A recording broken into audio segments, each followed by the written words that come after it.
siapa mau. Ya, namanya politik ya. Loh, ternyata. Menarik, manuver-manuvernya apalagi semakin mendekati pendaftaran ini kan. Langsung saja kalau begitulah kita bahas bersama dengan analis komunikasi politik, ada Chief Effendi Ghazali. Selamat pagi. Pagi, Maria, Selamat pagi. Bayu. Dan juga analis politik kami, Bang Hendri Satria. Selamat pagi, Bang. Jumpa lagi nih. Selamat pagi. Duet banget pagi. Kita ngobrol cantik ya pagi hari ini. Cantik nggak nih Ari? Aku doang nih, mohon maaf. Nah, langsung saja kalau begitulah. Mohon maaf, orang udah beneran kok. Bang Hendri cantik kan? Iya, makanya emang bener gitu. Iya, Dia nggak usah mohon maaf. Kita maklumi aja, kita maklumi ya. Jarang ada yang muji dia soalnya. Sayang netizen ini. Oh, ini berdua ini kan sayangan netizen kan? Itu dia, Oh, lagi namanya berdua. top list ya. Nomor 2. Yang menarik kalau kita lihat begitu ya, politikus senior PD Perjuangan sowan ke Pak Prabowo yang merupakan bakal calon presiden dari Partai Gerindra. Langsung saja sesuai dengan judul kita, kader PDIP menyeberang, melawan atau bawa pesan ini Bang Hensat? Jadi kalau saya melihat ini, Mas Budiman Sujatmiko kan memang citranya itu aktivis, berseberangan dengan Pak Prabowo.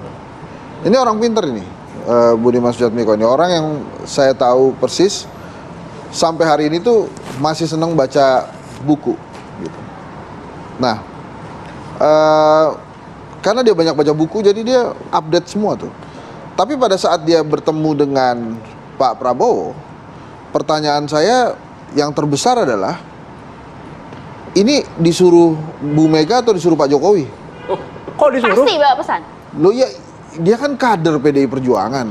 Masa dia ngacir sendiri gitu? Terus yang kedua, nih komisaris BUMN, pasti ada yang nyuruh juga, kan atasannya ada. Menteri sama presiden gitu. Nah, tapi kalau saya lihat Mas Budiman terakhir-terakhir ini ya,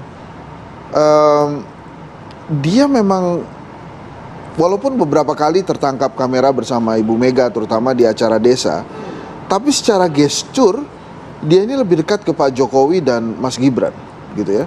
Sehingga di awal ini ya, mudah-mudahan kan ada penjelasan selanjutnya. Makanya saya bilang di awal ini, saya kok melihatnya ini diminta oleh Pak Jokowi ketemu Pak Prabowo. Alasannya dua. Yang pertama, sambutannya begitu meriah, Ya. gitu ya. Banyak yang Meriah nyebut ya. itu Komplit komplit. Lengkap ya. Ada sekjen, ada Pak Iya. Hasim. Kemudian yang kedua, terlihat sekali Mas Budiman tidak ingin menyakiti Pak Prabowo. Jadi dipuji aja sepanjang pidato itu kan. Begitupun juga Pak Prabowo. Dan dia agak merunduk loh salamannya. Hal yang tidak terjadi dan belum pernah kita lihat dari seorang Budiman ke Pak Prabowo. Termasuk waktu di 2019 Ya, kan, jarak, beberapa ya. hal-hal seperti itu. Jadi kalau judulnya adalah menyeberang melawan atau membawa pesan gitu ya, saya lebih memilih membawa pesan. Tapi pesannya sangat mungkin bukan dari PDI Perjuangan tapi dari istana. Meskipun juga kita tahu betul bahwa Budiman Sujatmiko ini juga orang terdekat dari Bu Mega. Orang terdekat Bu Mega Mbak Puan. Oh iya jelas, secara makanya, biologis. dia dekat. Maksud saya dekat itu dalam artian di beberapa event, termasuk event desa dia ada. Kemudian sempat juga empat mata dengan Ibu Mega. Tapi kalau dalam hal ini kelihatannya lebih ingin menunjukkan citra bahwa Pak Prabowo itu tidak lagi tersangkut kasus misalnya HAM berat. Jadi hubungannya dengan endorsement Pak Jokowi ke Pak Prabowo, begitu? Iya, endorsement Pak Jokowi ke Pak Prabowo lewat Budiman, karena Budiman adalah Aktivis HAM ya. aktivis HAM Ya. dan ini apa namanya, maskotnya, Ya. gitu ya. Kan banyak juga aktivis-aktivis eranya Mas Budiman, ex-PRD yang sudah jadi anggota DPR, sudah jadi masuk ke pemerintahan, ada Pak Wamen juga Ya. baru-baru ini kan.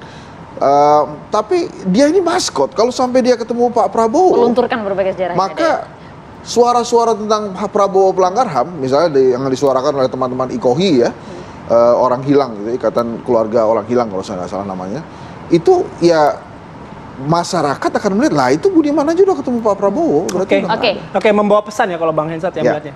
Bang Ege?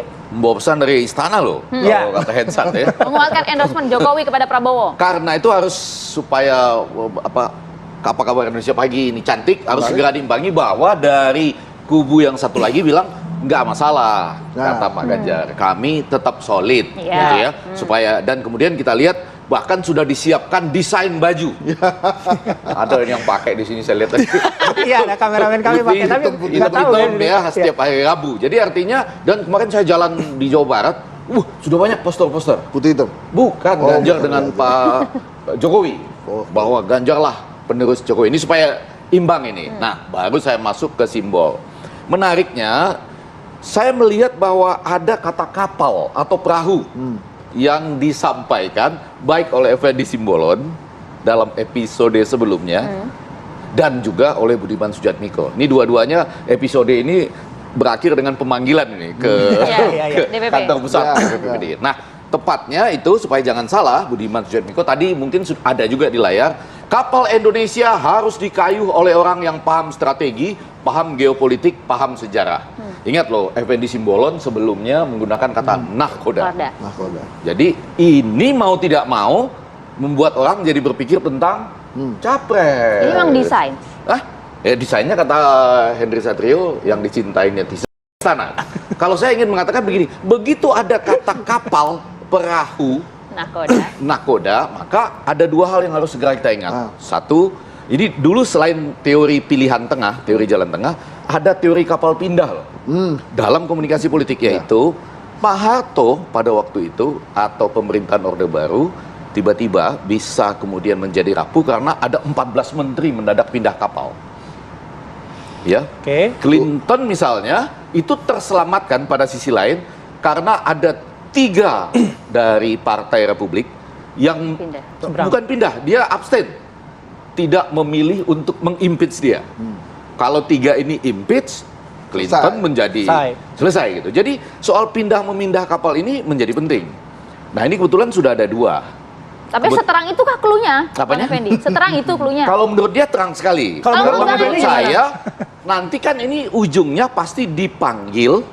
DPP lagi. Nah, nanti lalu akan menyebutkan bahwa ini pribadi. Bahkan ada kritik-kritikan yang disampaikan di dalam masih belum clear. Kalau mau clear, cluenya kapan? 28 Oktober 2023 sampai 10 Februari 2024. Karena bukan itu. Orang itu menjadi harus berkampanye.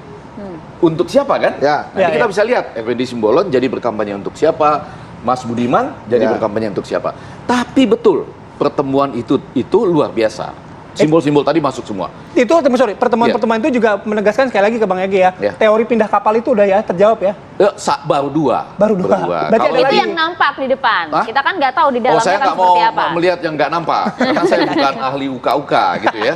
Tapi ini tanda-tanda yang kurang baik. Nggak apa-apa kan, walaupun ini ditonton oleh kubu yang manapun, ini tanda-tanda yang kurang baik. Karena ada teori kapal pindah itu. Pernah terjadi pada waktu Clinton selamat, sebaliknya pada masa Bapak Orde Baru, itu jadi nggak selamat. Nah, Oke. ini kan pelan-pelan, terang-terangannya nanti di 28 November setelah pendaftaran ya. 19 Oktober sampai 25 November, 28 November mulai kampanye sampai 10 Februari 2024. Siapa berkampanye untuk apa? Termasuk Pak Jokowi loh. Ya. Pada masa itu saya bayangkan Pak Jokowi pakai baju putih hitam-hitam berkampanye buat Ganjar, Ganjar. ya kan? Nggak tahu saya kalau ada perkembangan-perkembangan lain. Nanti kita ngobrol lagi ya, nggak tahunya ya. Iya. Kita jeda dulu, nanti ngobrol cantiknya masih lanjut ya sama Bang Ege sama Bang Ege ya.